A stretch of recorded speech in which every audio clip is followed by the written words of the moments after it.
तो दोस्तों मैं हूं नीरज और आप देख रहे हैं नीरज स्टडी सेंटर। तो नमस्कार दोस्तों, आइए हम पढ़ेंगे कि वर्ण में पढ़ेंगे। स्वर हम पढ़ चुके थे अगली वीडियो में और आज व्यंजन पढ़ेंगे। तो व्यंजन सबसे पहले मैं आपको बता दूं कि व्यंजन कहते किसे हैं। तो जिन वर्णों के उच्चारण में स्वर की स्वतंत्र रूप से सहायता ली जाए उसे हम व्यंजन कहते हैं। या फिर जिन जिन जिन वर्णों के उच्चारण में हम स्वरों की सहायता लिया जाता है। और देखिए, व्यंजन स्वतंत्र नहीं होते हैं और स्वर स्वतंत्र होते हैं। स्वर में क्या होता है कि हम स्वर में किसी का सहायता नहीं लेते हैं और व्यंजन में हम स्वर की सहायता लेकर बोले जाते हैं। तो जिन वर्णों के उच्चारण करते समय हम स्वरों की सहायता लेते हैं उसे हम व्यंजन कहते हैं। तो आइए हम जानेंगे कि व्यंजन कहते किसे हैं। व्यंजन की संख्या 33 होती है और स्वर की संख्या 11 होती है, जैसा कि आपको पता है, मैंने अगली वीडियो में आपको बता चुका हूँ। तो आइए हम जानेंगे कि व्यंजन किसे कहते हैं। जिन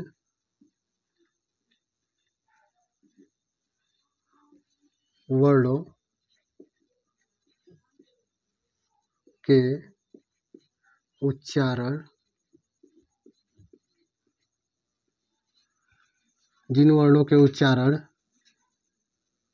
के समय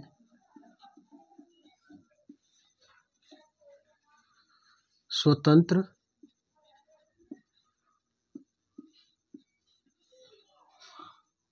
रूप से नहीं किया जा सकता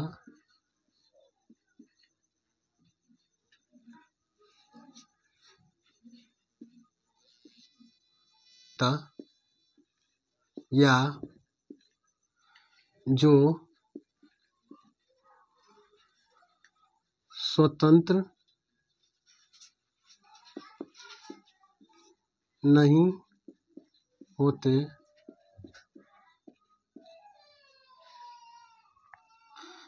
या जिन वर्णों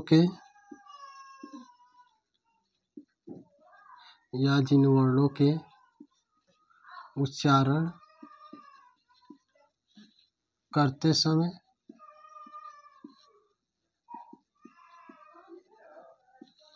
स्वरों की सहायता ली जाए।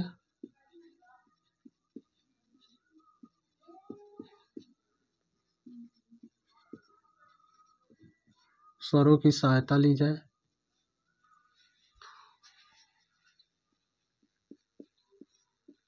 सहायता ली जाए उसे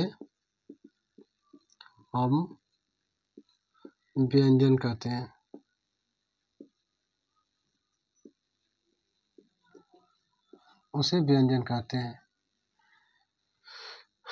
तो दोस्तों, हम व्यंजन किसे कहते हैं उसका परिभाषा हम बता चुके हैं और आप देख लीजिए। जिन वर्णों के उच्चारण करते समय स्वतंत्र रूप से नहीं किया जा सकता या जो स्वतंत्र नहीं होते उसे हम या फिर जो स्वतंत्र नहीं होते, जो वर्ण स्वतंत्र नहीं होते और जिन वर्णों की उच्चारण करते हैं हमें स्वरों की सहायता ली जाए उसे हम व्यंजन कहते हैं। तो आइए हम उसी पर बात करते हैं। तो व्यंजन की संख्या 33 होती है। जैसे व्यंजन होते हैं, जैसे व्यंजन की संख्या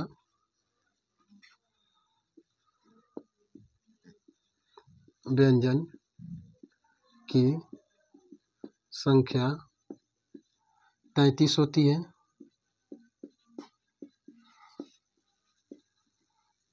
व्यंजन की संख्या 33 होती है।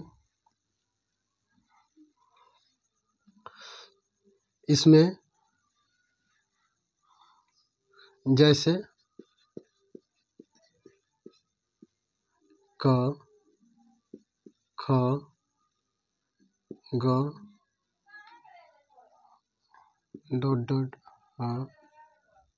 आदि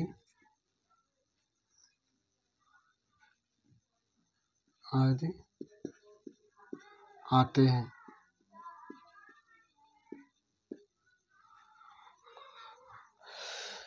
तो दोस्तों आते हैं तथा इसमें दो द्विगुण व्यंजन होते हैं, द्विगुण व्यंजन होते हैं, जैसे कि डाली ड और ढक्कन ड, ये दो द्विगुण व्यंजन होते हैं। तो आइए हम उसको भी लिख लेते हैं। दो द्विगुण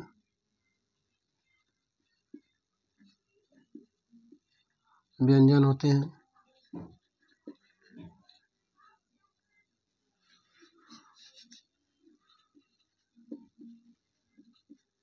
व्यंजन होते हैं ड और ढ। ये दो द्विगुण व्यंजन होते हैं। और ये 33 जो होते हैं वो व्यंजन होते हैं, जैसे कि उसमें आ जाता है स्पर्श व्यंजन, अंतस्थ व्यंजन और उसमें व्यंजन। तो आइए हम उसमें स्पर्श व्यंजन की संख्या आपको पता है कि 25 होता है, उसमें व्यंजन की संख्या 4 होती है और अंतस्थ व्यंजन की भी संख्या 4 होती है। तो आइए हम उसको भी जानेंगे विस्तार से, तब तक पहले इसे हम जान लेते हैं। तो इसमें हम जानेंगे ये व्यंजन है। आइए हम जान तो उच्चारण के आधार पर आइए हम जानते हैं कि उच्चारण के आधार पर व्यंजन क्या होता है और कौन कौन से होते हैं। तो उच्चारण के आधार पर सबसे पहले हम जानेंगे कि उच्चारण के आधार पर व्यंजन कौन कौन से होते हैं और क्या क्या होता है। तो आइए हम जानते हैं उच्चारण के आधार पर। उच्चारण के आधार पर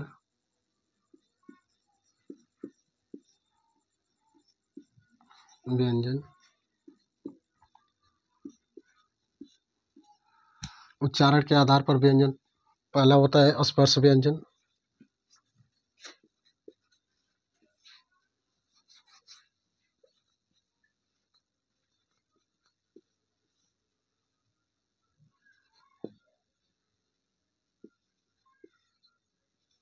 स्पर्श व्यंजन, स्पर्श व्यंजन किसे कहते हैं आइए हम पहले आपको बता दें। जिन वर्णों के उच्चारण करते समय हवा मुख के विभिन्न भागों से निकलती है, उसे हम स्पर्श व्यंजन कहते हैं। तो आइए हम उसको ही जानेंगे अभी इस पे। तो दोस्तों आइए हम जानेंगे कि स्पर्श व्यंजन किसे कहते हैं। जिन वर्णों के उच्चारण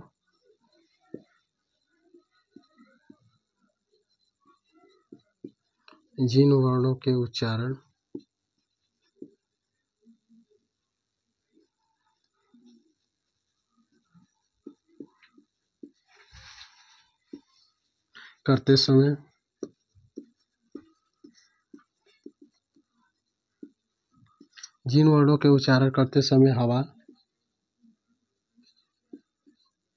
मुख के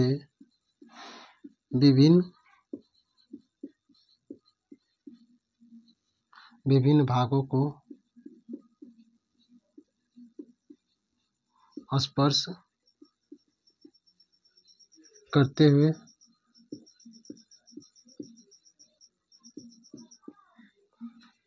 निकलती है,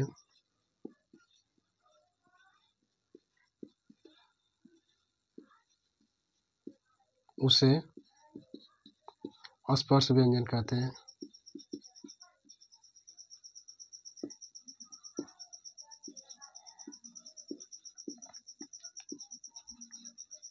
तो जिन वर्णों के उच्चारण करते समय हवा मुख के विभिन्न भागों को स्पर्श करते हुए निकलती है, उसे हम स्पर्श व्यंजन कहते हैं। तो आइए दोस्तों, और स्पर्श व्यंजन की संख्या आपको पता है कि स्पर्श व्यंजन की संख्या 33 होती है, अरे स्पर्श व्यंजन की संख्या 25 होती है, आपको पता है।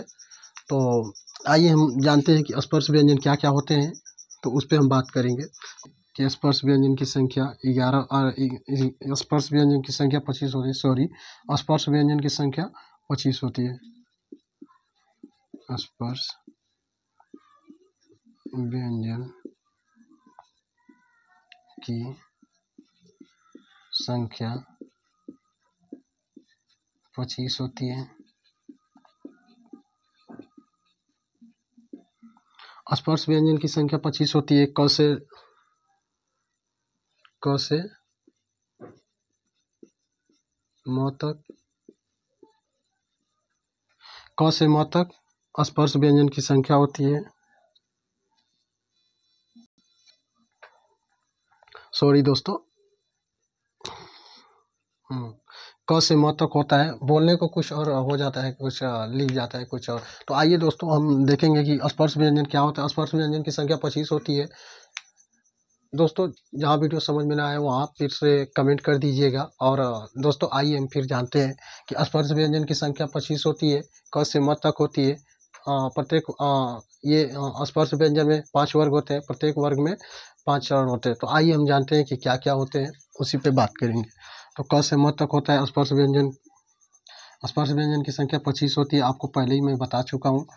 तो 25 होती है, क से म तक होती है, ये भी आप जानिए। इसमें 5 वर्ग होते हैं, क वर्ग, च वर्ग,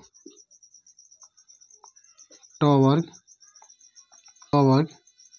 स्पर्श व्यंजन की संख्या 25 होती है, तो उसमें आइए 5 वर्ग होते हैं। क वर्ग उच्चारण के आधार पे आपको पता है स्पर्श व्यंजन।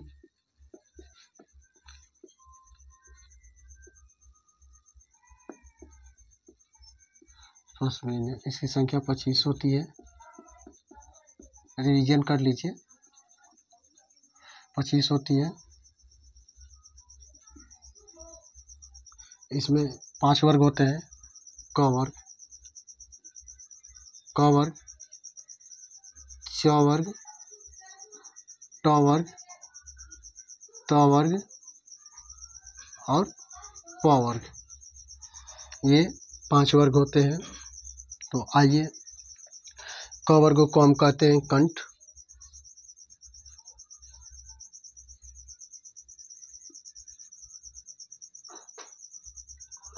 च वर्ग को कहते हैं तालव्य, ट वर्ग को कहते हैं मूर्धन्य,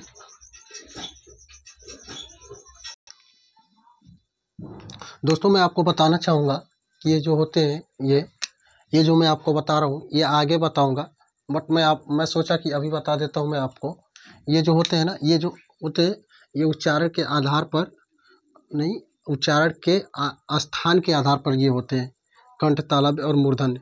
अभी उच्चारण के आधार पर बस क वर्ग, च वर्ग, ट वर्ग, त वर्ग, प वर्ग ही होते हैं। तो इसमें हम आगे ये जान लीजिए, ये आगे भी बताऊंगा मैं। तो अभी जान लीजिए, मूर्धन्य इसको कहते हैं दंत, इसको कहते हैं ओष्ठ।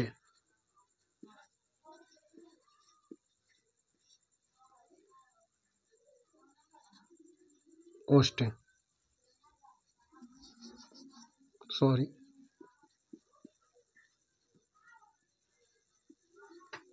इसे कहते हैं ओष्ठ। तो आइए क वर्ग में क्या क्या होते हैं आपको मैं बताता हूँ कि क वर्ग में क्या क्या होते हैं। क वर्ग में होता है क, ख, ग, घ, अंग। च वर्ग में होता है च, छ, ज, झ, य। ट वर्ग में होता है ट, ठ, ड, ढ, ण। त वर्ग में होता है त, थ, द, ध, न।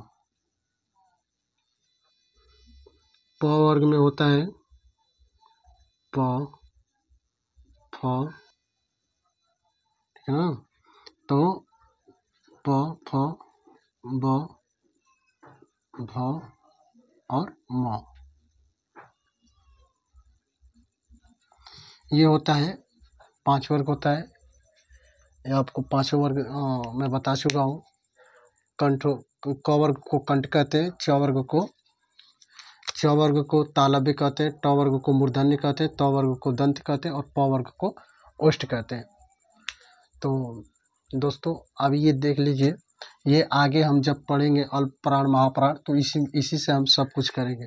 तो व्यंजन सारा इसी से होता है, इसी के आधार पे होता है। तो आइए उच्चारण के आधार पर हम जान चुके, तो उच्चारण के स्थान के आधार पर अब जानेंगे।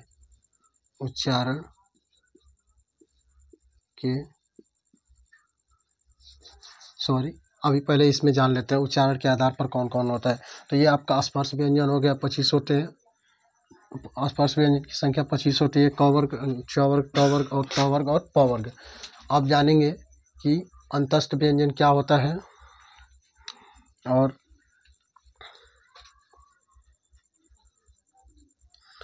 अभी जानेंगे कि अंतस्थ व्यंजन क्या होता है, और फिर उसके बाद हम जानेंगे कि हम अंतस्थ व्यंजन क्या होता है, और उसके बाद हम जानेंगे कि उसमें व्यंजन क्या होता है। तो आइए अंतस्थ व्यंजन की सबसे पहले मैं बता दूं कि स्पर्श व्यंजन की संख्या 4 होती है और उसमें व्यंजन की भी संख्या 4 होती है।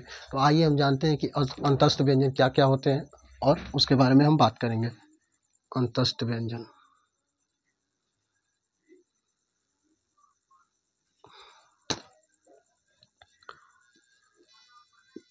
तो यह आपका अंतस्थ व्यंजन है।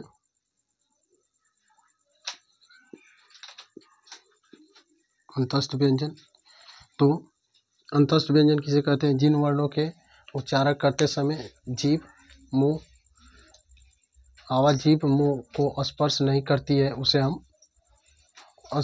स्पर्श नहीं करते उसे हम अंतस्थ व्यंजन कहते हैं। तो आइए हम जानते हैं अंतस्थ व्यंजन की संख्या 4 होती है, या र ल व, वही हम जानेंगे।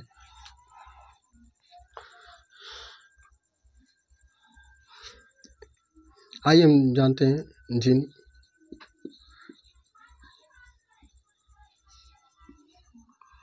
व्यंजनों के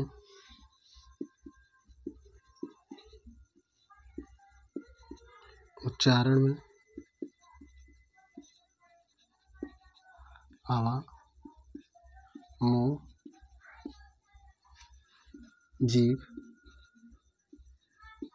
को स्पर्श नहीं करती है,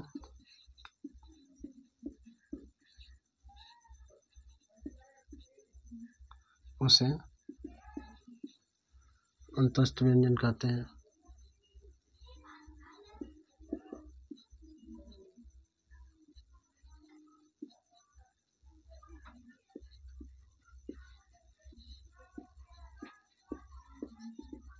उसे अंतस्थ व्यंजन कहते हैं।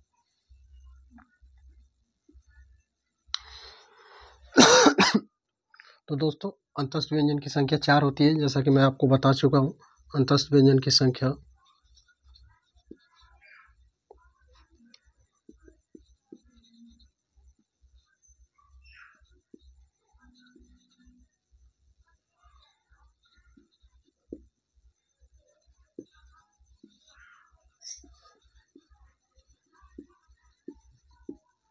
अंतस्थ व्यंजन की संख्या 4 होती है।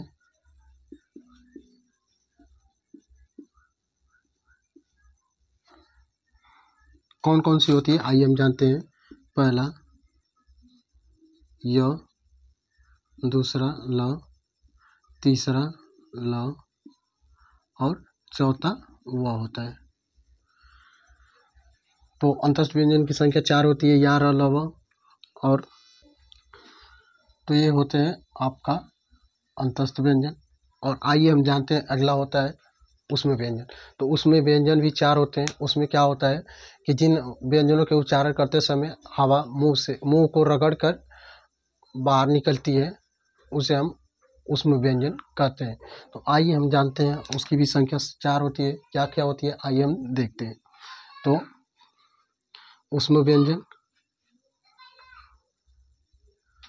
ये हो गया आपका स्पर्श व्यंजन है, अंतस्थ व्यंजन 2 और तीसरा उसमें व्यंजन।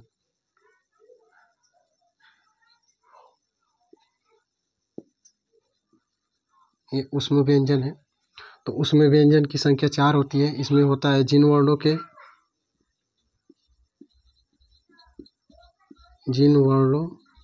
के उच्चारण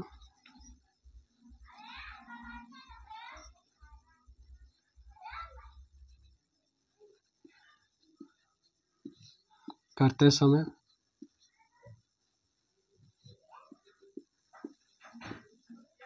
हवा मुख को रगड़कर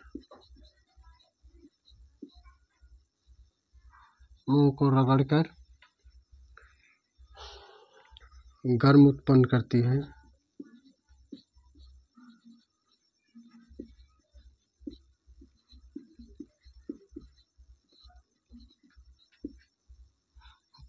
है। या मुंह को स्पर्श करके निकलती है।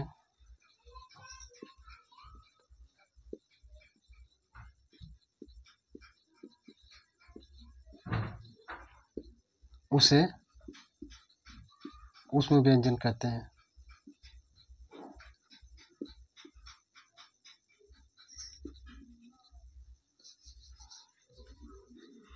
निकलती है उसे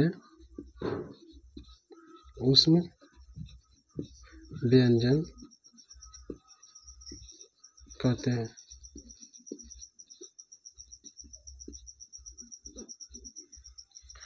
तो ऊष्म व्यंजन किसे कहते हैं आप समझ चुके होंगे कि जिन वर्णों के उच्चारण करते समय हवा मुंह को रगड़कर निकलती है, उसे हम ऊष्म व्यंजन कहते हैं। तो आइए हम जानते हैं ऊष्म व्यंजन क्या क्या होते हैं। ऊष्म व्यंजन की संख्या 4 होती है।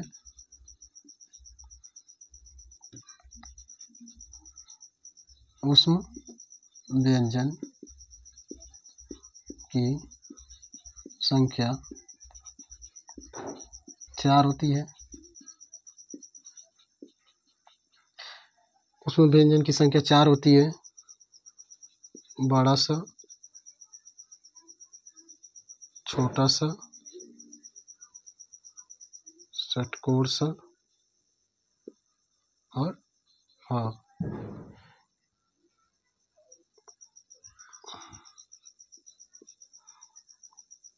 ये होते हैं ऊष्म व्यंजन। इनकी संख्या 4 होती है। आपको मैं पहले भी बताया था, अभी भी बता रहा हूँ। और अच्छे से देख लीजिए, जहाँ वीडियो समझ में नहीं आया वहाँ कमेंट कर लीजिएगा। तो ये होते हैं ऊष्म व्यंजन। और आगे हम पढ़ेंगे उच्चारण के स्थान के आधार पर। तो उच्चारण के स्थान के आधार पर क्या होता है मैं आपको यहीं से बता देता हूँ। ये जो होता है इसी को हम ले लेते हैं। जैसे इसमें 4 चरण 5 वर्ग है, उसके ये चरण है। तो इसमें ही जो क को हम कंठ कहते हैं, उसी को हम स्थान के आधार पर लिख लेते हैं। तो ये होता है कंठ। तो स्थान के आधार पर जब हो जाएगा तो आपका ये जो कंठ है, ये जब इसको जब हम बोलेंगे क वर्ग है जो कंठ, इसका जो जीभ के अग्रभाग से जो आवाज निकलेगी, जैसे क आ रहा है ना, तो क ख ग घ अंग, तो ये होता है कंठ। इसी को हम कंठ कहते हैं। इसको वैसे ही इसको बोलेंगे तो कंठ, तालव्य और मूर्धन्य तथा दंत एंड ओष्ठ, ये होते हैं 5 वर्ग। तो जैसा कि मुझे नहीं लगता कि आप कभी भूलेंगे। तो आइए हम आगे पढ़ते हैं। तो दोस्तों आइए हम जानते हैं अब आगे। इतना तो आप समझ चुके होंगे कि ये क्या होता है, स्पर्श व्यंजन क्या होता है, अंतस्थ व्यंजन क्या होता है, ऊष्म व्यंजन क्या होता है। अगर जहाँ समझ में ना आए वीडियो में कमेंट कर दीजिएगा। और हाँ दोस्तों, चैनल को सब्सक्राइब करना ना भूलिए और वीडियो को लाइक कर दीजिए अगर वीडियो अच्छी लगे तो। आइए अब हम जानते हैं कि श्वास या प्राण के आधार पर व्यंजन कितने प्रकार के होते हैं। श्वास, तो दोस्तों आइए हम जानते हैं कि श्वास या मात्रा के आधार पर व्यंजन। तो रुको, इसको हम मिटा देते हैं।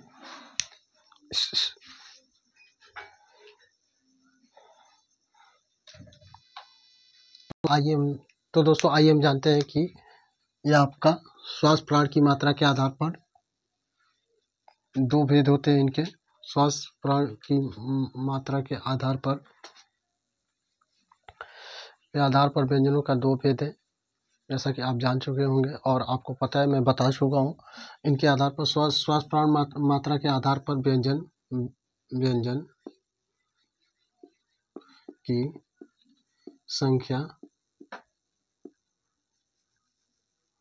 संख्या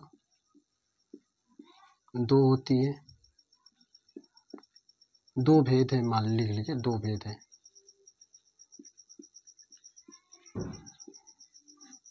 पहला अल्प प्राण,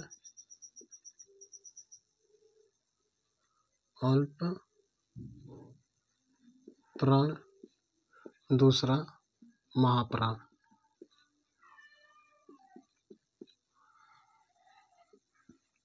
तो दूसरा हो गया आपका पहला हो गया अल्प प्राण और दूसरा हो गया महाप्राण। तो आइए हम जान अल्प प्राण किसे कहते हैं। आइए मैं आपको बता दूं कि जिन वर्णों के उच्चारण करते समय श्वास वायु कम निकलती है उसे हम अल्प प्राण कहते हैं। अल्प प्राण प्रत्येक वर्ग का जो होता है, जो स्पर्श व्यंजन में हम पढ़े अभी, उसमें प्रत्येक वर्ग का पहला, तीसरा और पांचवा वर्ण होता है। तो आइए हम यहाँ पे लिख लेते हैं उसको। क वर्ग, च वर्ग, ट वर्ग और ये त वर्ग और ये प वर्ग। क, ख, ग, घ, अंग,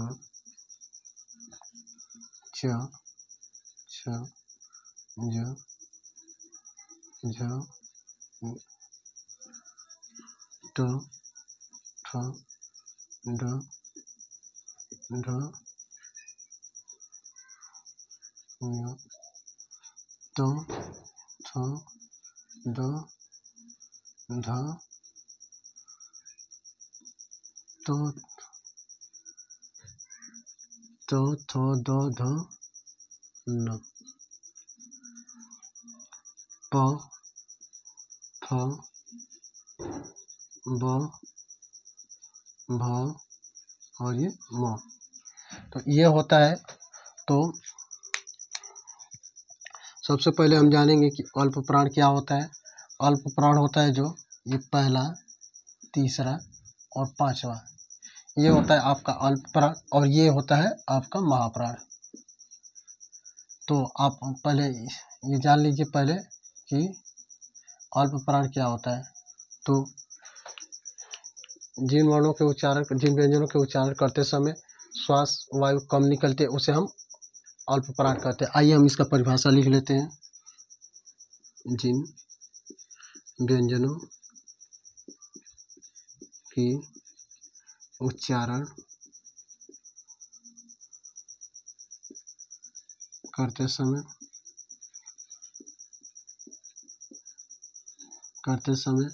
श्वास वायु कम निकलती है, इसको हम बाद में लिख लेंगे, निकलती है,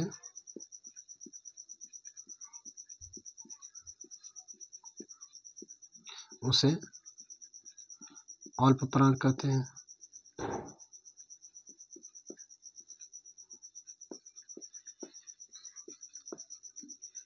अल्प प्राण प्रत्येक वर्ग का पहला, तीसरा, पांचवा वर्ग होता है। अल्प प्राण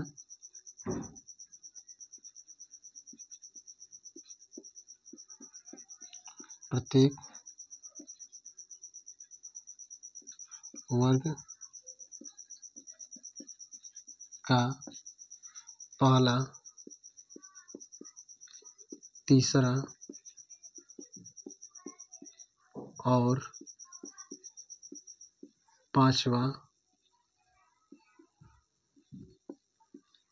वर्ण होता है।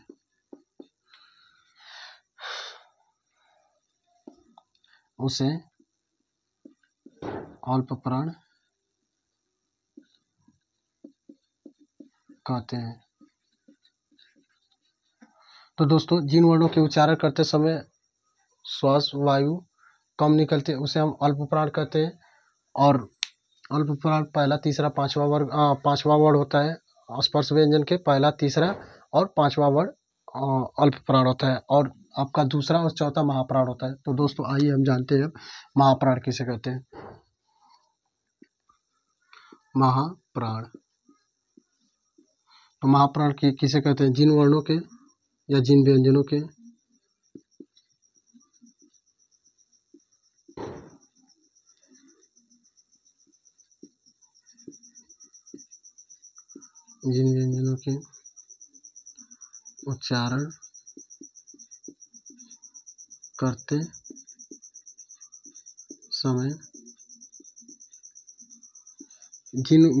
उच्चारण करते समय श्वास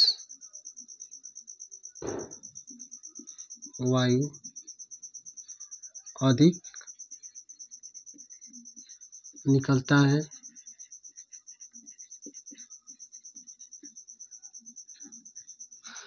है उसे महाप्राण कहते हैं।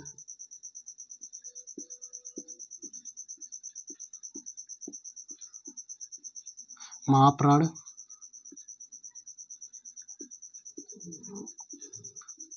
दूसरा, महाप्राण प्रत्येक वर्ग का दूसरा चौथा वर्ण होता है, दूसरा चौथा व्यंजन होता है। ठीक है, तो महाप्राण प्रत्येक वर्ग का, देखिए ये जो अल्प प्राण है, ये अल्प प्राण स्पर्श व्यंजन का प्रत्येक वर्ग का क च ट और ये त और ये प, प्रत्येक वर्ग का अल्प प्राण होता है जो प्रत्येक वर्ग का पहला, तीसरा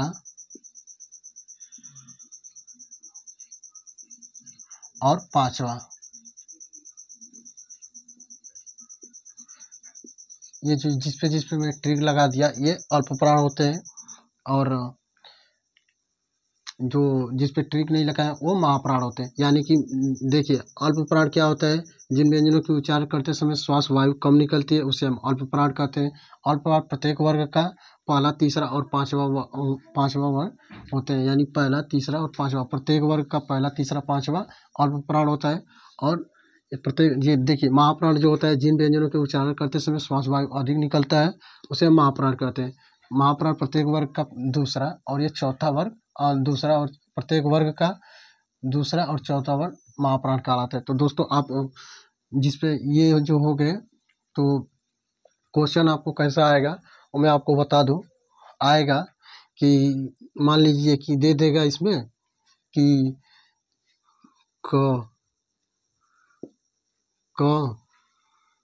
और ख और छ,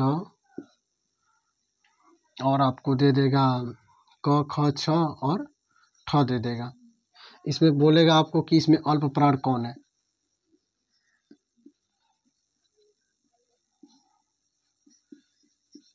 अल्प प्राण कौन है?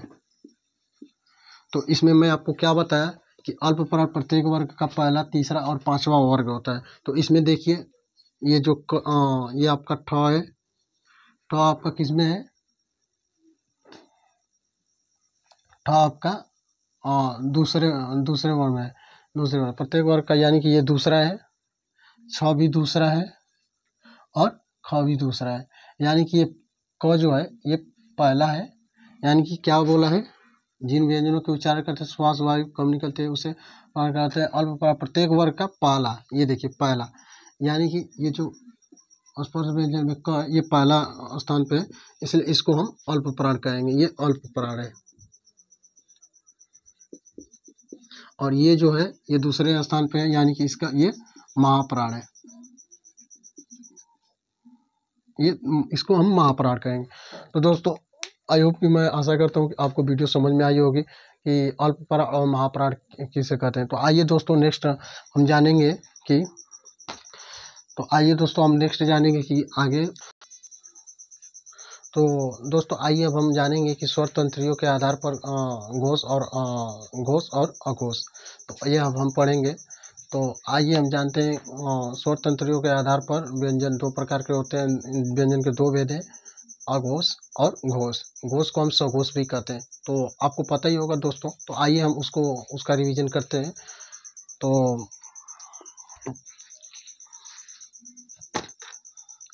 आइए हम जानते हैं। तो दोस्तों आइए हम जानते हैं कि स्वर तंत्रियों के आधार पर व्यंजन के दो भेद होते हैं। आइए उसको हम जानते हैं। स्वर तंत्रियों के आधार पर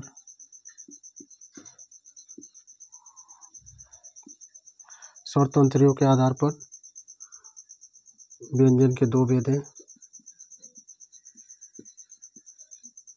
भेद हैं। पहला घोष, या इसे हम सघोष भी कहते हैं,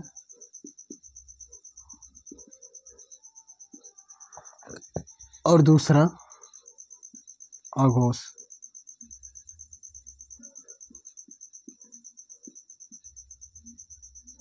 ओके जी, तो आइए हम जानते हैं कि घोष किसे कहते हैं। घोष किसे कहते हैं, आइए हम जानते हैं। घोष या सघोष। तो व्यंजन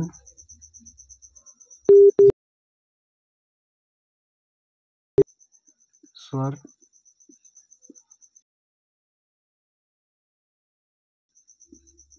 में जिन व्यंजनों के उच्चारण करते समय स्वर तंत्र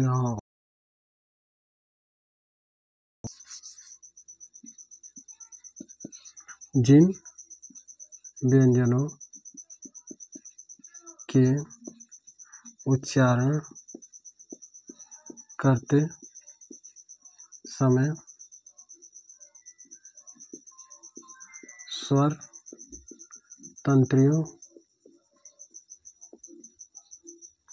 में कंपन हो, उसे घोष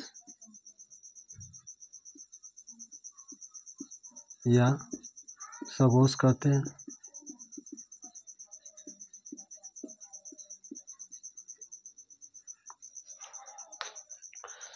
तो दोस्तों जिन व्यंजनों के उच्चारण करते समय स्वर तंत्रियों में कंपन हो, उसे घोष या इसमें स्पर्श व्यंजन के। तो दोस्तों ये घोष जो होता है, ये स्पर्श व्यंजन का तीसरा, चौथा, पांचवा ये घोष या सघोष होता है, यानी कि में कंपन होता है उसे घोष कहते हैं या सघोष कहते हैं। आइए हम जानते हैं। प्रत्येक स्पर्श व्यंजन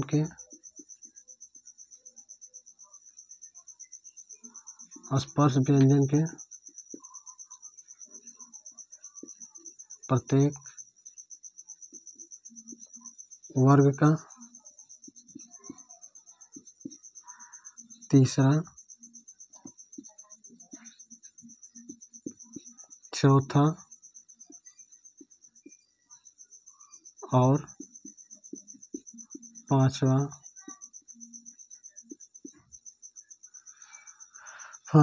वर्ग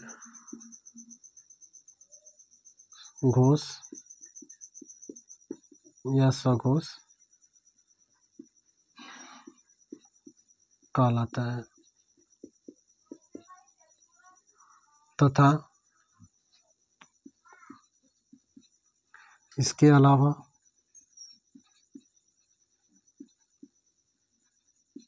अंतस्थ व्यंजन,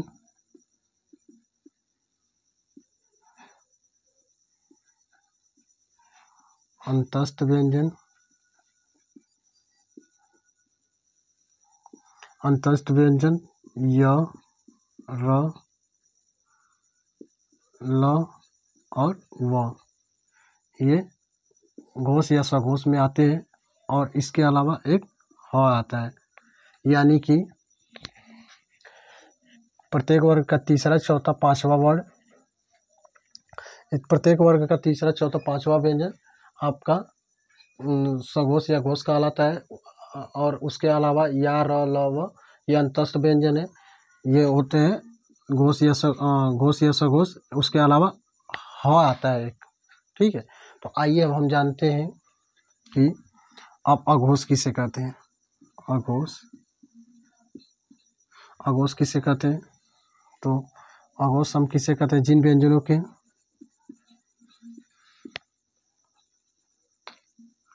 जिन व्यंजनों के जिन व्यंजन, या इसको सॉरी इसको वर्ड लिख लो, इसको भी वर्ड लिख लो। ठीक है, तो आइए हम जानते हैं कि जिन वर्ण के उच्चारण करते समय स्वर तंत्रियों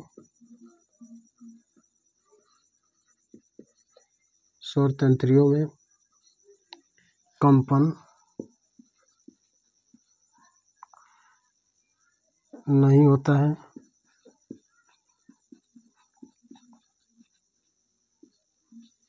उसे हम अघोष कहते हैं।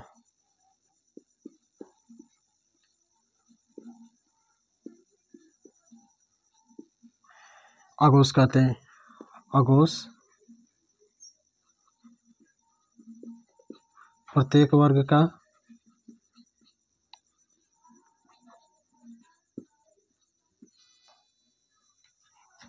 जिन वर्णों के उच्चारण करते समय स्वर तंत्रियों में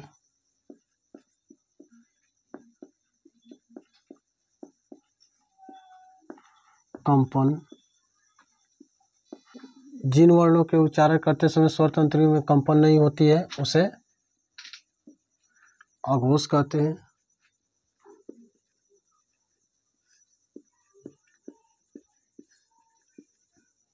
अघोष कहते हैं ये स्पर्श व्यंजन के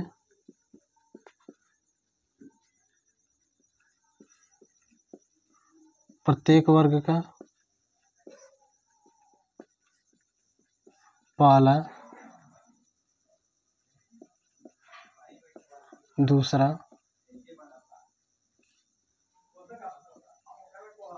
वर्ण अघोष होता है।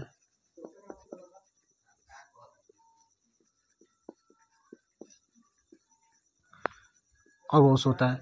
अघोष प्रत्येक वर्ग का पहला। ओ गॉड, रुक जाइए, यहाँ म बना लीजिए। बोलने को कुछ, सॉरी दोस्तों, बोलने को कुछ और लिखा जा रहा है कुछ और। ठीक है, यहाँ पे क्या लिखा हो,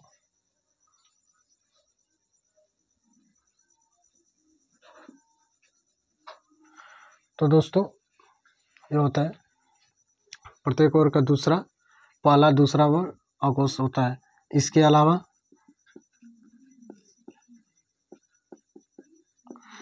अलावा आपका उसमें व्यंजन आ जाते हैं। उसमें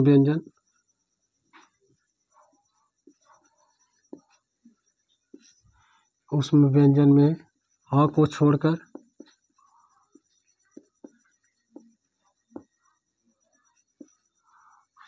छोड़कर सब अघोष कहलाते हैं।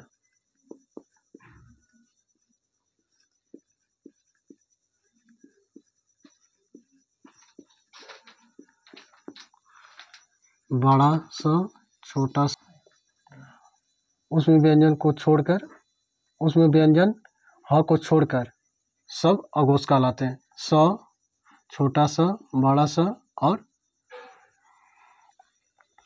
षटकोण सा, ये आपके अघोष कहलाते हैं।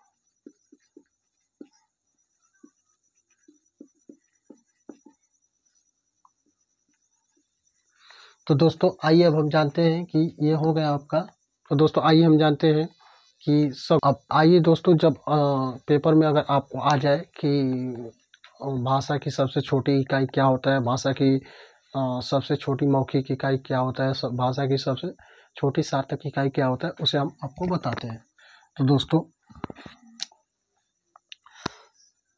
आज के वीडियो में हम पढ़े सघोष, अघोष, अल्पप्राण, महाप्राण और व्यंजन कौन कौन से होते हैं और क्या होता है। दोस्तों वीडियो को लाइक करिए, शेयर करिए और सब्सक्राइब कर लीजिए ताकि अगली वीडियो आपके पास पहुंचे।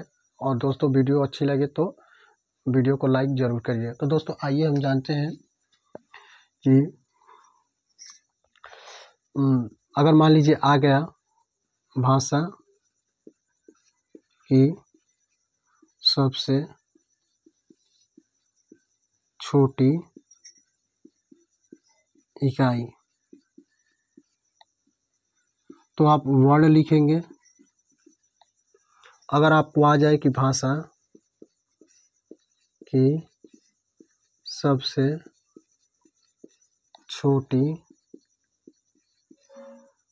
सार्थक इकाई,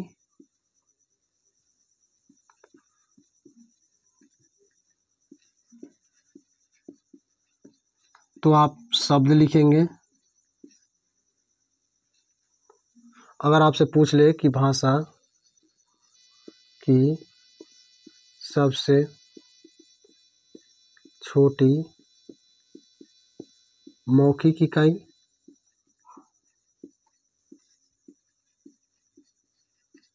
तो आप मौखिक इकाई जब पूछे तो आप ध्वनि लिखेंगे। ठीक है दोस्तों, अगर भाषा की सबसे छोटी इकाई भी पूछे तो वर्ड ही लिखेंगे। तो दोस्तों आई होप कि आपको वीडियो समझ में आई होगी और वीडियो अच्छी लगी दोस्तों चैनल को सब्सक्राइब कर लीजिए। तो जुड़ना ना भूलिए अगली वीडियो में। तब तक के लिए दोस्तों बाय बाय।